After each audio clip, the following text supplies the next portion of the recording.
Capítulo 47. Nada os será imposible.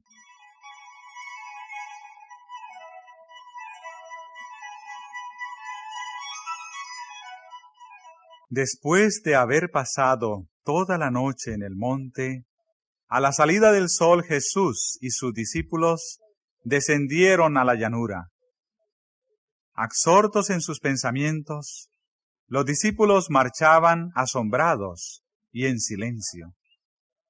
Pedro mismo no tenía una palabra que decir.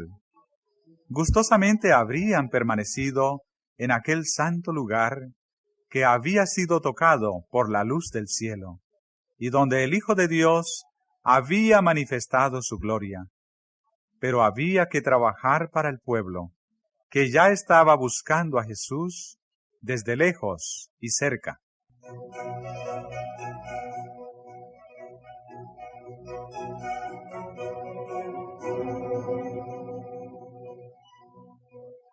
Al pie de la montaña se había reunido una gran compañía, conducida allí por los discípulos que habían quedado atrás, pero que sabían a dónde se había dirigido Jesús.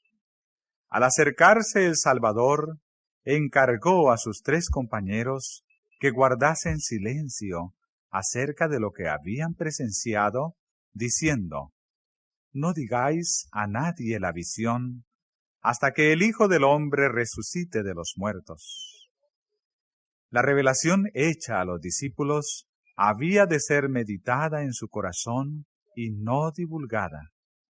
El relatarla a las multitudes no habría hecho sino excitar el ridículo o la ociosa admiración. Y ni aun los 9 apóstoles iban a comprender la escena hasta después que Cristo hubiese resucitado de los muertos.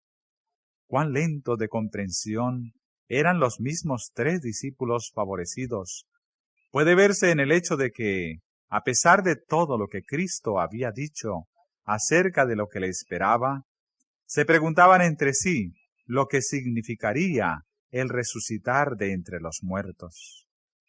Sin embargo, no pidieron explicación a Jesús. Sus palabras acerca del futuro los habían llenado de tristeza. No buscaron otra revelación concerniente a aquello que preferían creer que nunca acontecería.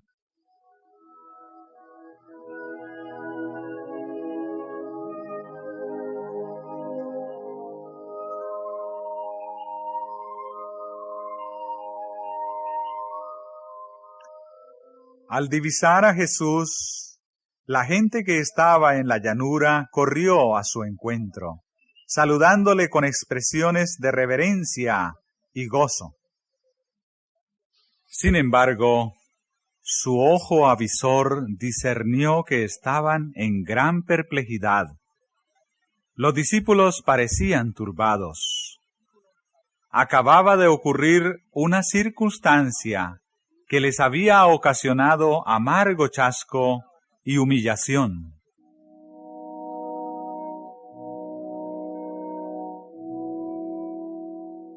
Mientras estaban esperando al pie de la montaña, un padre les había traído a su hijo que lo librasen de un espíritu mudo que le atormentaba.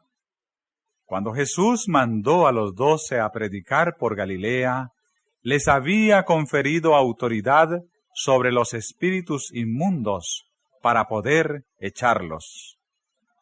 Mientras conservaron firme su fe, los malos espíritus habían obedecido sus palabras.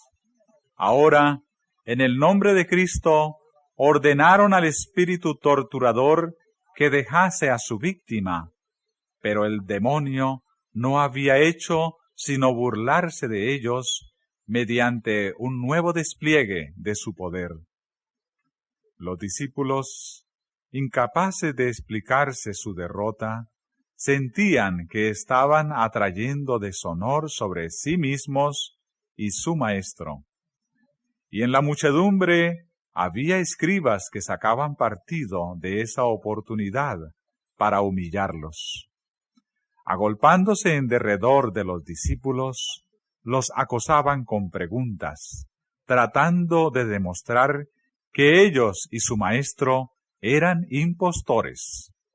Allí había un espíritu malo que ni los discípulos ni Cristo mismo podrían vencer, declararon triunfalmente los rabinos.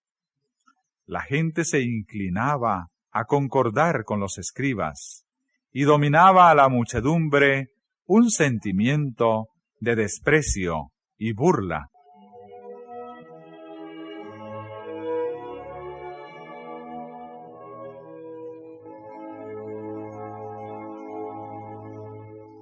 Pero de repente las acusaciones cesaron.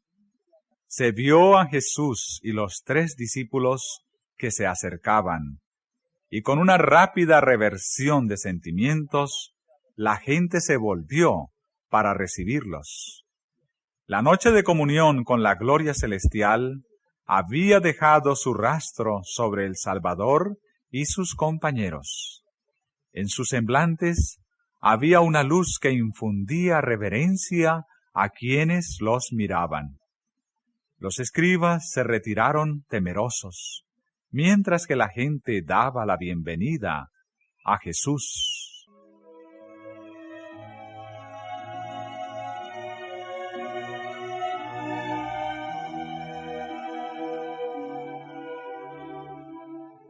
Como si hubiese presenciado todo lo que había ocurrido, el Salvador vino a la escena del conflicto y, fijando su mirada en los escribas, preguntó: ¿qué disputáis con ellos?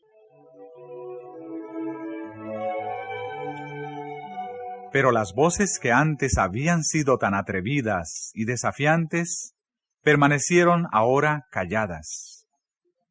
El silencio embargaba a todo el grupo.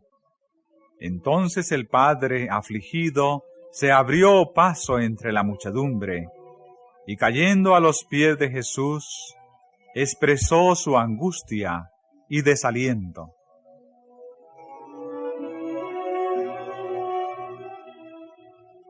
Maestro, dijo, traje a ti mi hijo, que tiene un espíritu mudo, el cual, donde quiera que le toma, le despedaza.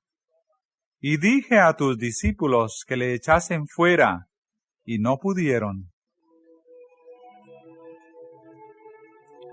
Jesús miró en derredor suyo la multitud despavorida, a los cavilosos escribas, a los perplejos discípulos.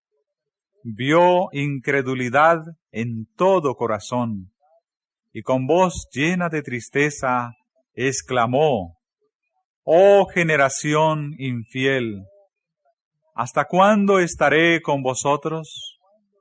¿Hasta cuándo os tengo de sufrir?»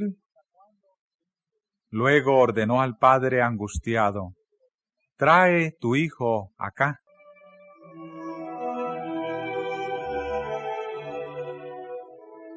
Fue traído el muchacho, y al posarse los ojos del Salvador sobre él, el espíritu malo lo arrojó al suelo en convulsiones de agonía. Se revolcaba y echaba espumas por la boca, hendiendo el aire con clamores pavorosos. El príncipe de la vida y el príncipe de las potestades de las tinieblas habían vuelto a encontrarse en el campo de batalla. Cristo, en cumplimiento de su misión de pregonar a los cautivos libertad y para poner en libertad a los quebrantados. Satanás, tratando de retener a su víctima bajo su dominio. Invisibles, los ángeles de luz y las huestes de los malos ángeles se cernían cerca del lugar para contemplar el conflicto. Por un momento, Jesús permitió al mal espíritu que manifestase su poder, a fin de que los espectadores comprendiesen el libramiento que se iba a producir.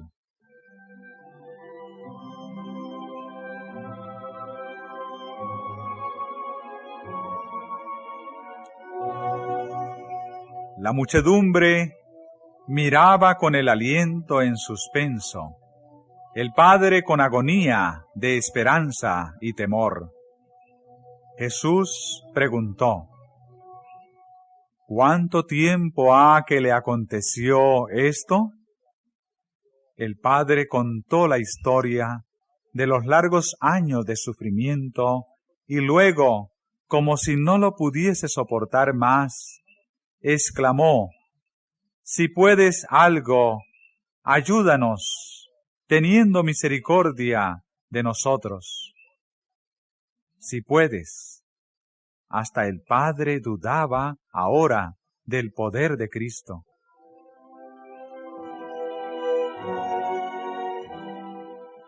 Jesús respondió: si puedes creer, al que cree todo es posible. No faltaba poder a Cristo, pero la curación del Hijo dependía de la fe del Padre. Estallando en lágrimas, comprendiendo su propia debilidad, el Padre se confió completamente a la misericordia de Cristo, exclamando: creo, ayuda mi incredulidad.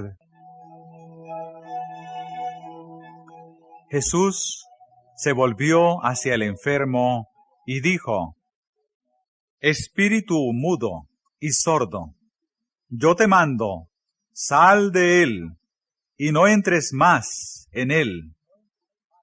Se oyó un clamor y se produjo una lucha intensísima. El demonio, al salir, parecía estar por quitar la vida a su víctima. Luego el mancebo quedó acostado, sin movimiento y aparentemente sin vida. La multitud murmuró: está muerto. Pero Jesús le tomó de la mano y alzándole, le presentó en perfecta sanidad mental y corporal a su Padre. El Padre y el Hijo alabaron el nombre de su libertador. Los espectadores quedaron atónitos de la grandeza de Dios, mientras los escribas, derrotados y abatidos, se apartaron malhumorados.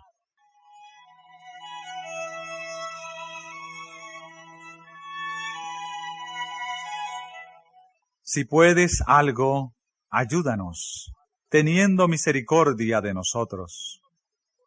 ¿Cuántas almas cargadas por el pecado han repetido esta oración?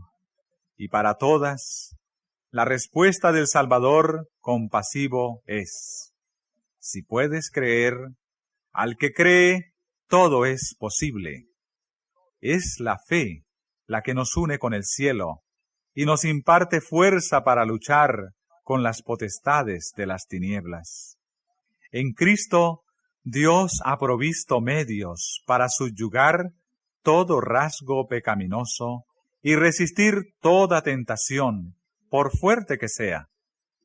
Pero muchos sienten que les falta la fe y por lo tanto permanecen lejos de Cristo.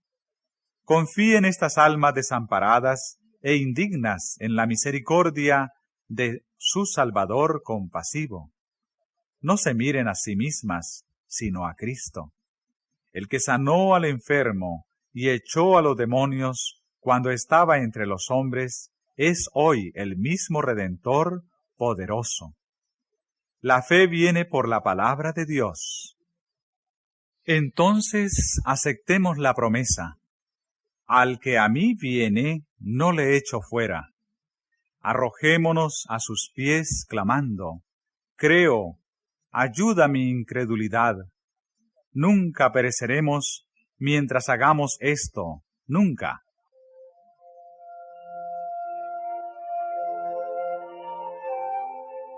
En corto tiempo, los discípulos favorecidos habían contemplado los extremos de la gloria y de la humillación. Habían visto a la humanidad transfigurada a la imagen de Dios y degradada a semejanza de Satanás. De la montaña donde había conversado con los mensajeros celestiales y había sido proclamado Hijo de Dios por la voz de la radiante gloria, habían visto a Jesús descender para hacer frente al espectáculo angustioso y repugnante del joven endemoniado, con rostro desencajado, que hacía crujir los dientes en espasmos de una agonía que ningún poder humano podía aliviar. Y este poderoso Redentor, que tan solo unas horas antes estuvo glorificado delante de sus discípulos asombrados, se inclinó para levantar a la víctima de Satanás de la tierra donde se revolcaba y devolverla sana de mente y cuerpo a su Padre y a su hogar. Esta era una lección objetiva de la redención. El ser divino procedente de la gloria del Padre se detenía para salvar a los perdidos. Representaba también la misión de los discípulos. La vida de los siervos de Cristo no ha de pasarse solo en la cumbre de la montaña con Jesús, en horas de iluminación espiritual. Tienen trabajo que hacer en la llanura. Las almas que Satanás ha esclavizado están esperando la palabra de fe y oración que las liberte. Los 9 discípulos estaban todavía pensando en su amargo fracaso, y cuando Jesús estuvo otra vez solo con ellos, le preguntaron: ¿por qué nosotros no lo pudimos echar fuera? Jesús les contestó: por vuestra incredulidad. Porque de cierto os digo, que si tuvierais fe como un grano de mostaza, diréis a este monte: pásate de aquí allá, y se pasará, y nada os será imposible. Mas este linaje no sale sino por oración y ayuno. Su incredulidad, que los privaba de sentir una simpatía más profunda hacia Cristo, y la negligencia con que habían considerado la obra sagrada a ellos confiada, les habían hecho fracasar en el conflicto con las potestades de las tinieblas. Las palabras con que Cristo señalara su muerte les habían infundido tristeza y duda, y la elección de los 3 discípulos para que acompañasen a Jesús a la montaña había excitado los celos de los otros 9. En vez de fortalecer su fe por la oración y la meditación en las palabras de Cristo, se habían estado espaciando en sus desalientos y agravios personales. En este estado de tinieblas, habían emprendido el conflicto con Satanás. A fin de tener éxito en un conflicto tal, debían encarar la obra con un espíritu diferente.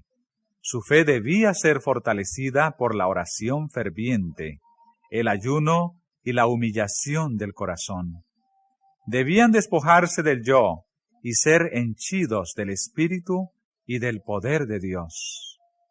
La súplica ferviente y perseverante dirigida a Dios, con una fe que induce a confiar completamente en Él y a consagrarse sin reservas a su obra, es la única que puede prevalecer para traer a los hombres la ayuda del Espíritu Santo en la batalla contra los principados y potestades, los gobernadores de las tinieblas de este mundo y las huestes espirituales de iniquidad en las regiones celestiales.